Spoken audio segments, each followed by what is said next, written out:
My stomach lurched as I stared at the single, crimson footprint in the cracked asphalt. It was fresh, a perfect impression soaked into the desert dust like spilled wine. We were miles from civilization, on a crumbling stretch of Highway 58 known as the Devil's Spine, notorious for a fatal accident decade ago.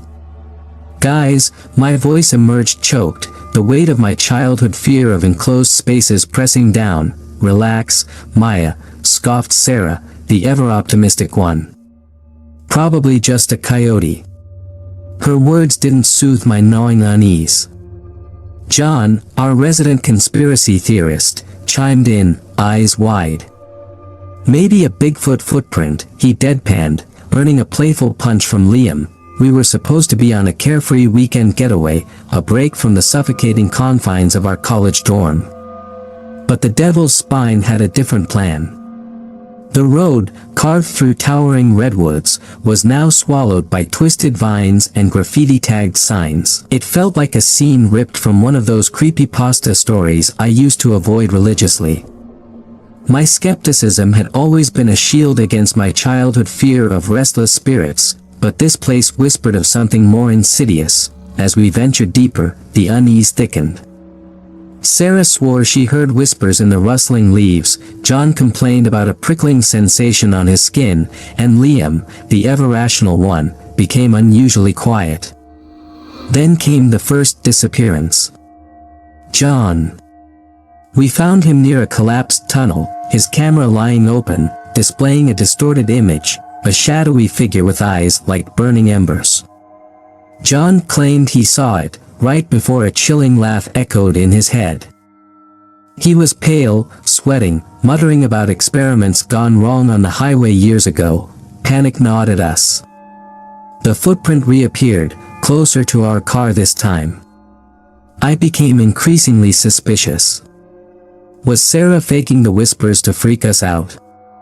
Did Liam know something he wasn't telling? My past, riddled with paranoia after a childhood spent in a religious cult obsessed with demonic possession, resurfaced.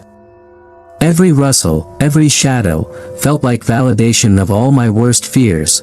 Then, Sarah vanished. Liam and I huddled in the car, the silence punctuated only by the unsettling creaking of dead branches scraping against the roof. A low hum, like a distorted radio frequency, filled the air. We found her near a faded sign warning of hazardous materials testing. Her eyes were vacant, a wide, unnatural smile plastered on her face.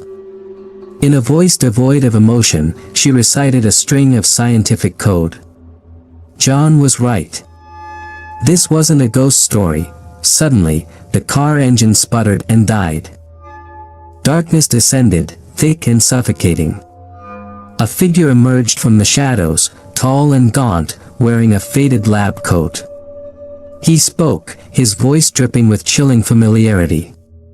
"Project Lazarus needs more subjects," he rasped. It was Mr. Edwards, our seemingly harmless geology professor. He explained his twisted experiment, using the highway as a testing ground for mind-altering radiation that created a psychic echo chamber, forcing people to relive their deepest fears as twisted simulations. The ghosts were figments of their own terror. Sarah and John were trapped, their minds fractured by the induced nightmares. As Mr. Edwards lunged, a flicker of my buried rage ignited. Fear morphed into a desperate need to fight back. Using a broken car part, I surprised him, forcing him to stumble back onto the road. The next morning, a rescue helicopter circled overhead, alerted by our distress signal. Mr. Edwards was gone, vanished without a trace. No one ever found his body. Highway 58 was officially closed. Sarah John recovered, but the experience scarred them deeply. Me. My childhood fear had been replaced with a chilling realization. Sometimes, the monsters that haunt us are human, their motives fueled by a chilling hunger for knowledge, even at the cost of others' sanity. It was a different kind of horror, a stark reminder of the darkness that can lurk even in the daylight. Years passed, the memory of the Devil's Spine a chilling echo in my mind. I became a journalist, drawn to stories that skirted the edges of the unexplained. One rainy night, an email arrived, the subject line simply, Project Lazarus. Inside, a single cryptic sentence, "The truth is not buried as deep as you think." Unease clawed its way back. I couldn't ignore it. Researching Project Lazarus led me down a rabbit hole of government redactions and dead-end leads. Finally, I found a retired researcher, a man named Dr. Patel, shaky and paranoid. He spoke of a hidden facility near the Devil's Spine, a place where the project continued in secret. Men with shadows for eyes and a chilling disregard for human life, driven by a mix of morbid curiosity and a desire to see this horror truly buried, I convinced a local photographer, a thrill seeker named Alex, to accompany me. Highway 58 looked even more desolate than before, nature reclaiming the asphalt with a vengeance. V found the hidden facility tucked away in a forgotten canyon, its entrance disguised by overgrown brush. Inside, the air hung heavy with dust and a faint metallic tang. Glowing monitors displayed fragmented data, flickering images of terrified faces. A single lab coat hung limply on a hook, a name tag barely visible, Dr. Edwards. Then, a guttural growl echoed from a darkened corridor. V sprinted, adrenaline surging. The corridor opened into a vast chamber, illuminated by an eerie, green light. A machine, pulsating with energy, dominated the room. Strapped to a table in front of it, his eyes wide with terror, was John. Standing beside the machine was Mr. Edwards. But this wasn't the same gaunt figure I remembered. His body seemed to thrum with power, his eyes burning with a malevolent light. "Welcome back, Maya," he rasped, his voice amplified, distorted by the machine. Project Lazarus has evolved. The horrifying truth unfolded. Mr. Edwards hadn't died. He had become something else, his mind warped by the radiation, twisted by his own ambition. He used the machine to not only project fear, but to siphon it, feeding off the terror of his victims to augment his own abilities. A desperate fight ensued. Alex, surprisingly brave, used a flashbang to momentarily blind Edwards. In the chaos, I grabbed a scalpel from a nearby table. As Edwards lunged, I plunged it into the machine's pulsating core. A shrieking feedback filled the room, and the green light died. Silence descended, heavy with the aftermath. Edwards, now drained and human-looking once more, slumped to the floor, muttering incoherently. John, weak but alive, looked at me with a mixture of gratitude and newfound horror. The authorities arrived, alerted by Alex's emergency beacon. Project Lazarus was finally shut down, a chilling reminder etched permanently in the scarred landscape of Highway 58. John and I received therapy, but the memory remained, a dark undercurrent to our lives. Years later, I received another email. Dr. Patel, the whistleblower, had passed away. Attached was a single file, labeled Project Chimera. My heart hammered in my chest. The Devil's Spine, it seemed, held more secrets than I could have ever imagined. The highway, a silent testament to the lurking darkness, was far from settled. The news of Dr. Patel's death sent shivers down my spine. His final message, Project Chimera, resonated with a chilling unease. The name itself conjured images of monstrous hybrids, a chilling metaphor for the twisted experiments Mr. Edwards had conducted. Despite burying the memories of the Devil's Spine deep down, a morbid curiosity gnawed at me. John, however, refused to return. So, I contacted Alex, my adrenaline-seeking partner from the facility raid. He, ever the thrill seeker, was immediately on board. This time, the journey felt different. The air crackled with a static energy, and the redwoods seemed to loom closer, their gnarled branches clawing at the sky like skeletal fingers. The silence was broken only by the unsettling chirping of unseen birds. as we ventured deeper, the spectral activity intensified. Wispy figures flickered at the edges of my vision, dissolving into the shadows before I could focus. Eerie whispers snaked through the trees, carrying fragments of conversations and screams from a bygone era. One night, camped near a collapsed tunnel, Alex swore he saw a translucent figure standing over him, its face obscured by a veil of darkness. The encounter left him shaken, his usual bravado replaced by a nervous edge. We found remnants of a makeshift shrine near the tunnel entrance, faded flowers and a tattered photograph of a smiling family.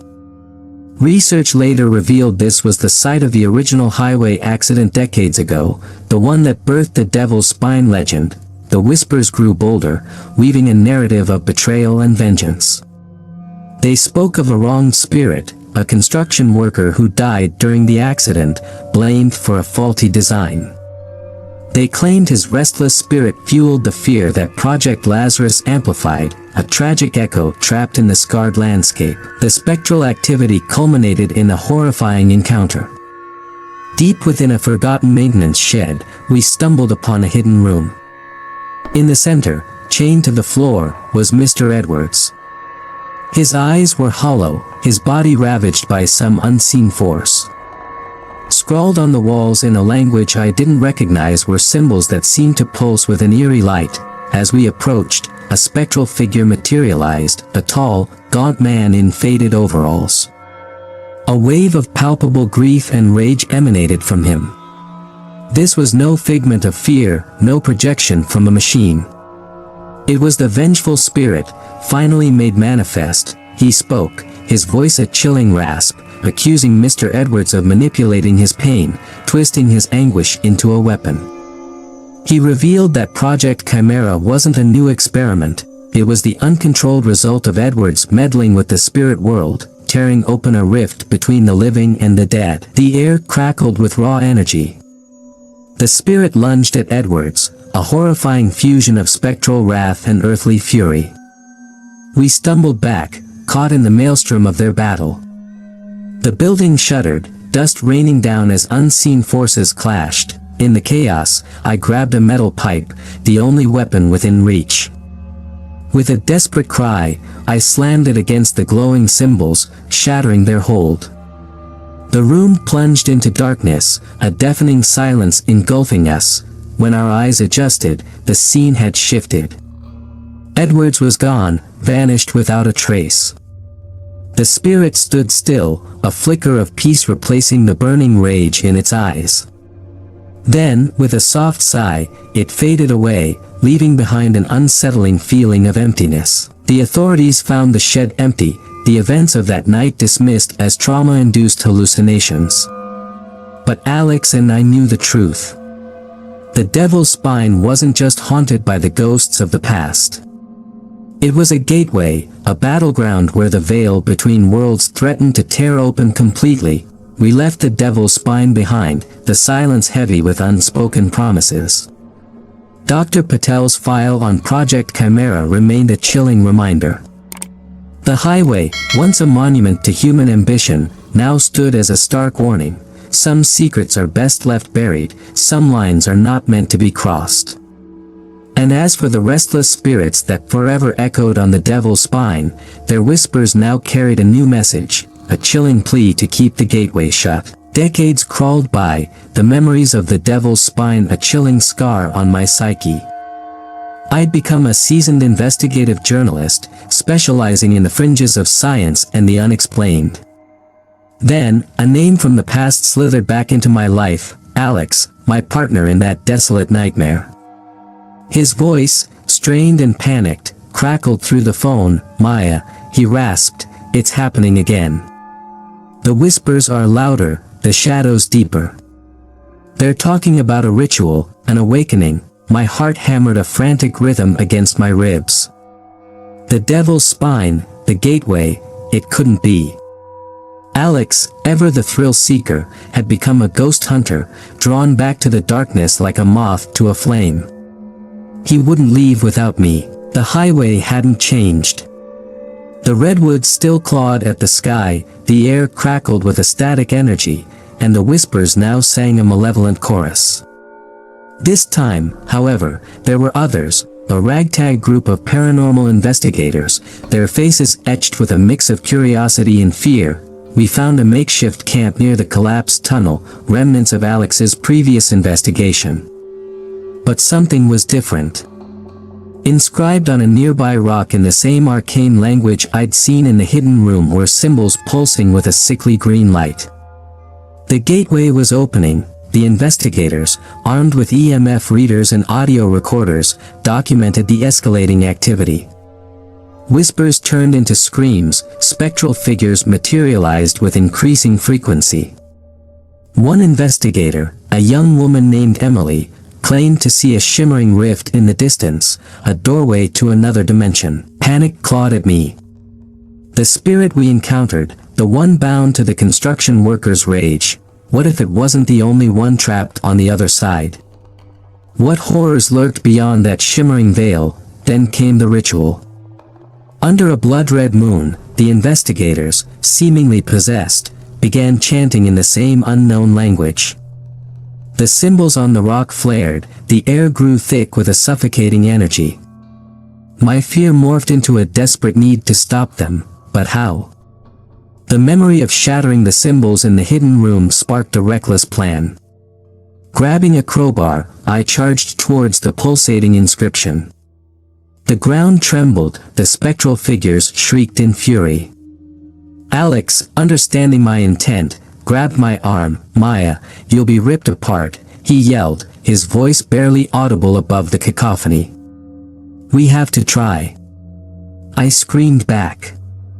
With a Herculean effort, I swung the crowbar, shattering the symbols just as the chanting reached a crescendo. A blinding green light erupted, engulfing the clearing. When the light subsided, the investigators lay unconscious, the chanting silenced. The rift flickered, then slammed shut with a deafening boom. Relief washed over me, cold and heavy. But the victory felt hollow. Around us, the whispers had changed. A new voice, ancient and laced with menace, filled the air. "You may have closed the door," it boomed, echoing through the redwoods, "but you cannot silence the hunger that lies beyond." We fled the devil's spine, the weight of the unseen threat pressing down on us. The gateway may be shut for now, but the inscription remained etched on my memory, a chilling reminder. The devil's spine wasn't just haunted. It was a battleground, and the war was far from over. This time, however, the enemy wasn't a vengeful spirit or a twisted scientist. It was something older, something more primal, a hunger that thirsted for the living. And we, the unwitting gatekeepers, were left with a chilling responsibility, to stand guard against the darkness that threatened to spill out, forever tethered to the desolate highway known as the Devil's Spine. Years bled into one another, the weight of the Devil's Spine a constant presence in my dreams. The once vibrant journalist had become a recluse, my life consumed by researching ancient texts, deciphering the cryptic language I'd encountered. The whispers, though faint, echoed in the quiet corners of my mind, a constant reminder of the slumbering hunger. One day, a worn leather-bound book arrived anonymously. Its pages were filled with faded symbols, eerily similar to those on the Devil's Spine. The text, a forgotten dialect, spoke of an ancient entity, the Acantor, a devourer of worlds, imprisoned by forgotten rituals. The gateway, it seemed, wasn't just a point of access, but a potential cage, a spark of morbid hope ignited. If we could understand the ritual, perhaps we could strengthen the prison, truly banish the Acantor. I contacted Alex, his voice weary but unwavering. The news had spread. The investigators, scarred by their experience, had formed a loose network, dedicated to monitoring the Devil's Spine. Together, we assembled a team. Emily, the young investigator, possessed an uncanny ability to sense the presence of the Acantor. There was John, forever haunted by the project, his scientific mind yearning for answers. And the seasoned historian, Dr. Vance, who could translate the ancient texts. Returning to the Devil's Spine felt like stepping back into a nightmare. The whispers had intensified, a gnawing chorus that clawed at your sanity. The inscription on the rock pulsed with a malevolent light, a beacon calling to the Acantor. Following the cryptic instructions in the book, we embarked on a perilous journey deeper into the heart of the redwoods. We navigated ancient stone pathways, deciphered cryptic puzzles etched into fallen trees, all the while battling the growing influence of the Acantor. Emily, pale and trembling, became our guide, leading us towards a hidden chamber deep within the earth. The chamber was a chilling monument to a forgotten civilization. In the center stood a massive obsidian monolith, pulsing with a dark energy that mirrored the inscription on the rock. Dr. Vance deciphered the ritual inscribed on the chamber walls, a complex series of chants and offerings designed to maintain the Acantor's prison. Hope turned to dread as we realized the ritual was incomplete. Crucial elements were missing, sacrificed to time and neglect. With the gateway weakened, the Acantor's hunger pressed in, a suffocating presence that threatened to overwhelm us. Time was running out. Using our combined knowledge, we improvised, substituting offerings and adapting the chants. Emily, channeling the terror that emanated from the Acantor, became the conduit, her voice a desperate plea against the encroaching darkness. The ritual reached its climax. The chamber pulsed with an unearthly light, the monolith groaning in response. The air crackled with raw energy, the ground trembling violently. Then, a deafening silence descended. We emerged from the chamber, a sense of exhaustion warring with elation. The inscription on the rock remained, but its light had dimmed, a dull ember compared to the inferno it once was. The whispers persisted, but they were fainter, a distant echo of the Acantor's frustration. We had bought ourselves time, but the victory tasted hollow. The hunger beyond the gateway remained, a constant threat. As we stood on the desolate highway, the setting sun casting long shadows across the redwoods, I knew our duty wasn't over. The Devil's Spine, forever etched in my soul, was no longer just a haunted highway. It was now our silent guardian, a monument to our fragile victory and a chilling reminder of the darkness we held at bay. But a new question gnawed at me. Who sent the book? Was it a friend or foe, a desperate plea or a calculated manipulation? The answer, for now, remained a mystery, another thread weaving its way into the ever-unraveling tapestry of the Devil's Spine. The silence that followed the weakened Acantor felt like a held breath. We, the unlikely guardians of the Devil's Spine, emerged from the chamber changed. John, ever the scientist, was consumed by a frantic need to document the ritual, his notes filled with feverish scribbles and calculations. Emily, pale but resolute, practiced grounding techniques, her eyes haunted by fleeting glimpses of the monstrosity she'd channeled. Dr. Vance, typically stoic, clutched the translated texts like a lifeline, muttering about lost civilizations and forgotten knowledge. As for me, a gnawing suspicion had taken root. The anonymous book, a lifeline or a trap? The timing was too perfect, the knowledge too specific. Suspicion fell on Alex. His fascination with the paranormal had always bordered on obsession, and his past forays into the Devil's Spine reeked of recklessness. The following weeks were a blur of research and recovery. News of our encounter with a wildlife incident on Highway 58 spread like wildfire amongst the paranormal community. We became reluctant celebrities, fielding inquiries from fringe groups and conspiracy theorists. The pressure to share our experience, to expose the truth about the Acantor, warred with our need for secrecy. One night, a cryptic email arrived, the sender addresses a string of random characters. Meet me at the Devil's Diner. Midnight. Come alone. My gut churned. The Devil's Diner, a long-abandoned roadside eatery swallowed by the desert, was a notorious hotspot for paranormal activity. Despite my reservations, a part of me craved answers. Under the cloak of a starless night, I approached the dilapidated diner. Broken windows gaped like empty eyes, and a chilling wind rattled the rusted sign. Inside, the air hung thick with the scent of decay and something else, a metallic tang that sent shivers down my spine. In a shadowed booth sat a figure cloaked in darkness. As they leaned forward, the moonlight revealed weathered features and familiar eyes. It was Dr. Patel, the whistleblower on Project Lazarus, presumed dead for years. "Maya," he rasped, his voice weak but alive. He explained how he'd faked his death, fearing the reach of those behind the project. He had been studying the devil's spine in secret, piecing together the puzzle we'd stumbled upon. The book, he revealed, was a desperate attempt to guide us. "There's more," he wheezed, clutching his chest. "The entity. The Accantor. It's not the only one trapped beyond the gateway." Project Lazarus wasn't just about fear, it was about communication. His words were cut short by a violent cough. Before I could react, Dr. Patel slumped forward, a single word escaping his lips: "Chimera." Then, silence. Panic surged through me. Chimera, the name attached to the unknown experiment. Was the Accantor just a guardian, a jailer for something far more insidious? The whispers on the highway seemed to intensify, carrying a new layer of malice. As dawn painted the horizon, I stood outside the Devil's Diner, the weight of the discovery crushing me. The fight wasn't over. The fragile peace we'd achieved was an illusion.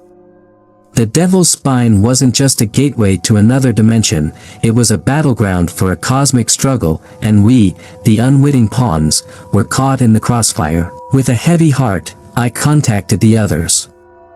We needed to regroup, to share Dr. Patel's revelation and prepare for the unknown. The whispers on the highway grew louder, a chilling chorus of anticipation. The Devil's Spine, once a desolate stretch of asphalt, was now a threshold, a battle line drawn between worlds. And we, the guardians forged in fear and desperation, were all that stood between this world and the horrors that lurked beyond. The true test of our strength was yet to come. We gathered at a secluded cabin nestled deep within the redwoods, a safe haven far from prying eyes. The weight of Dr. Patel's final words hung heavy in the air.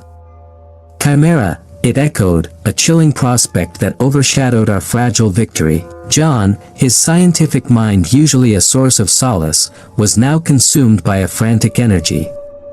He theorized Chimera could be a monstrous entity cobbled together from twisted experiments, a fusion of human and something else. Emily, ever the conduit, spoke of a growing unease, a sense of something watching, waiting just beyond the weakened gateway. Dr. Vance, his voice raspy from translating ancient texts, revealed a horrifying truth. The ritual we performed hadn't just weakened the Accantor's prison. It had inadvertently opened a channel of communication. Whispers, he explained, weren't just a byproduct of the entity's hunger, they were a ploy, a desperate attempt at contact. The realization struck us like a physical blow. The Accantor wasn't just a mindless beast. It was sentient, and it wanted something. But what? Fear and confusion swirled within us, a toxic cocktail that threatened to consume our resolve. Days bled into nights as we scoured Dr. Patel's cryptic notes and the translated texts. Hints and clues began to emerge, fragments of a horrifying truth. Project Lazarus wasn't just about fear amplification. It was an attempt to bridge the gap between dimensions, to create a vessel, a chimera, capable of traversing the veil and unleashing something far more destructive upon our world. The cold dread settled in my stomach.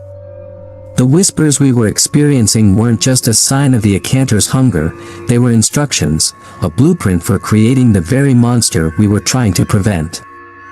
We needed to act, and fast. The answer, we realized, lay within the Devil's Spine itself.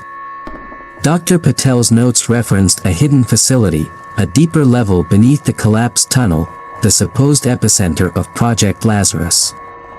It was a desperate gamble, venturing back into the heart of the nightmare, but our options were dwindling. The journey back was fraught with danger. The whispers had morphed into a cacophony, a chorus of malicious laughter and whispered threats. Spectral figures materialized from the shadows, their forms warped and grotesque. Using our combined skills, John's technical knowledge, Emily's uncanny intuition, and Dr. Vance's expertise in deciphering ancient symbols, we navigated the treacherous terrain and bypassed booby traps left behind from the project's dark past. Finally, we reached the hidden entrance, a gaping maw in the earth choked by overgrown vines. Descending into the oppressive darkness, we found ourselves in a dank, metallic chamber. Rows of dormant machines hummed with a malevolent energy. In the center, a containment cell lay shattered, its occupant missing. A holographic projection flickered to life, a chilling image of Mr. Edwards, his emaciated face contorted in a maniacal grin. "You may have weakened the Accantor," he rasped, his voice echoing through the chamber, "but you've also released the key. Project Chimera is complete." The holographic image dissolved, leaving us in stunned silence. Chimera wasn't a monster, it was a weaponized virus, designed to infect the human host and grant them the ability to traverse the gateway and unlock its full potential. Mr. Edwards, it seemed, wasn't gone. He had awoken within the Chimera, a twisted god king wielding the power of the Accantor. A wave of despair threatened to engulf us. But amidst the fear, a flicker of determination ignited. We had come too far to give up. John, fueled by desperate resolve, hotwired a dormant machine. With Emily channeling her connection to the gateway and Dr. Vance deciphering the complex interface, they initiated a self-destruct sequence. The chamber echoed with alarm. We sprinted for the exit, the ground shuddering beneath our feet. Above, the inscription on the rock pulsed with a blinding light, then erupted in a deafening explosion that rattled the very foundations of the Devil's Spine. When the dust settled, we emerged from the collapsed tunnel, battered but alive. The whispers had vanished, replaced by an eerie silence. The gateway, for now, remained shut. But the victory felt hollow. Mr. Edwards, or whatever he had become, remained at large, a ticking time bomb within the Accantor's prison. The Devil's Spine, once a desolate stretch of road, had become a symbol of our resilience and our ongoing struggle. We, the unlikely guardians, were forever bound to this haunted highway, forever vigilant against the darkness that lurked beyond. Years crawled by, a fragile peace settling over the Devil's Spine. The whispers had faded into a distant memory, replaced by the melancholic sighs of the wind through the redwoods.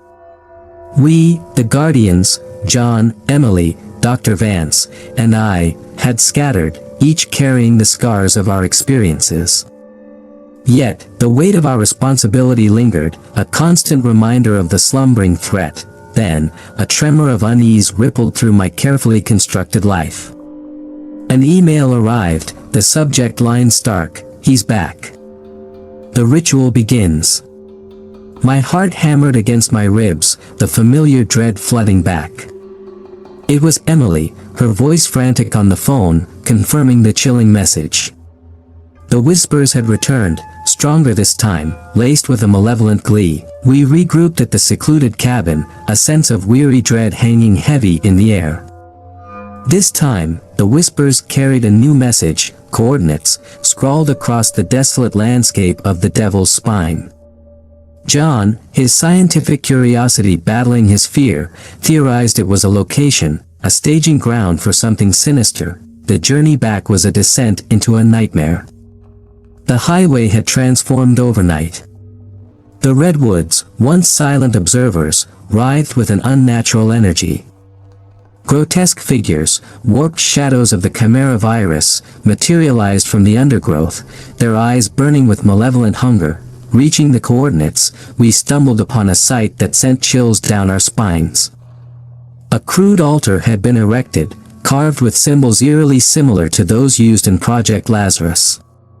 In the center, a lone figure stood bathed in an otherworldly light, Mr. Edwards, or what remained of him. His body was a grotesque fusion of flesh and metal, pulsating with a dark energy.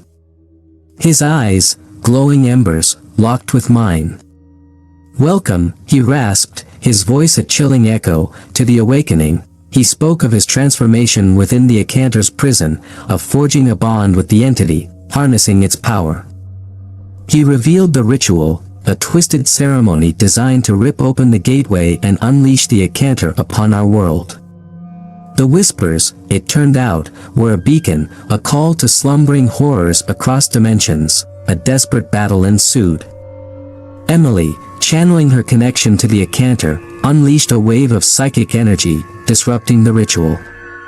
John, ever the pragmatist, used salvaged explosives from the collapsed chamber to destroy the altar.